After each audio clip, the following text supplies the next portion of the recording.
இன்றைய இறைவார்த்தை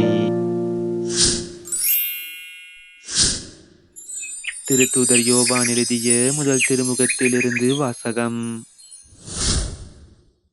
சகோதரர் சகோதரிகளே, தொடக்கம் முதல் இருந்த வாழ்வு அளிக்கும் வாக்கை நாங்கள் கேட்டோம், கண்ணால் கண்டோம், உற்று நோக்கினோம், கையால் தொட்டு உணர்ந்தோம்.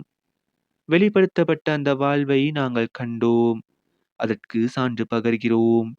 தந்தையோடு இருந்ததும் எங்களுக்கு வெளிப்படுத்தப்பட்டதுமான அந்த நிலை வாழ்வு பற்றி உங்களுக்கு அறிவிக்கிறோம்.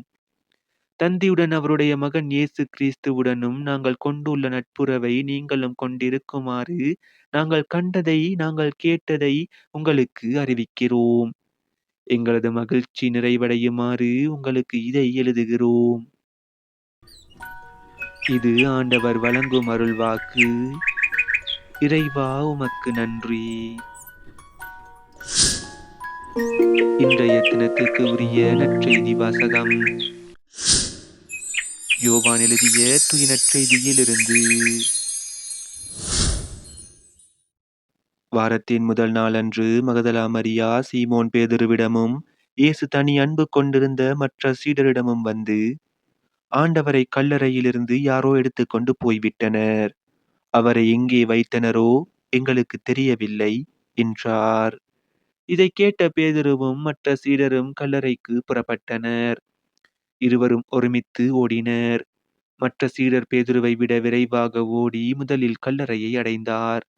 அவர் குனிந்து பார்த்தபோது துணிகள் கிடப்பதைக் கண்டார், ஆனால் உள்ளே நுழையவில்லை. அவருக்கு பின்னாலேயே சீமோன் பேதுருவும் வந்தார். நேரே அவர் கல்லறைக்குள் நுழைந்தார். அங்கு துணிகளையும் இயேசுவின் தலையை மூடியிருந்த துண்டையும் கண்டார். அத்துண்டு மற்ற துணிகளோடு இல்லாமல் ஓர் இடத்தில் தனியாக சுருட்டி வைக்கப்பட்டிருந்தது. பின்னர் கல்லறைக்கு முதலில் வந்து சேர்ந்த மற்ற சீடரும் உள்ளே சென்றார், கண்டார், நம்பினார். இது நம் கிறிஸ்து இயேசு வழங்கும் வாழ்வு தரும் நற்செய்தி. கிறிஸ்துவே உமக்கு புகழ். இன்றைய தினத்துக்கு உரிய சிந்தனை துளிகள். யோவான் இருந்த சீடர்களிலே ஆண்டவராகிய இயேசு கிறிஸ்துவால் மிகவும் அன்பு செய்யப்பட்டவர். இன்றைய முதல் வாசகத்தில் நாங்கள் காதால் கேட்டதையும் கண்ணால் கண்டதையும் கையால் தொட்டு உணர்ந்ததையும் என்னும் யோவானின் வார்த்தைகள் நமக்கு ஊக்கத்தையும் கடவுளின் மீது நம்பிக்கையையும் அதிகரிக்கின்றது. இன்றைய நற்செய்தியை காட்டிலும் யோவான் மற்றும் பேதுரு இருவரும் ஆண்டவரின் கல்லறையை பார்க்க வேகமாக ஓடினர். ஆனால் யோவான் மிக வேகமாக இயேசுவின் கல்லறையை அடைந்தார். பின்பு பேதுரு வந்தவுடன் இருவரும் கடவுளின் மாட்சியை கண்டனர். எனவே யோவானும் பேதுருவும் எவ்வாறு இயேசுவின் மீது அன்பு கொண்டிருந்தார்களோ அவ்வாறே நாமும் இயேசுவை அன்பு செய்வோம்.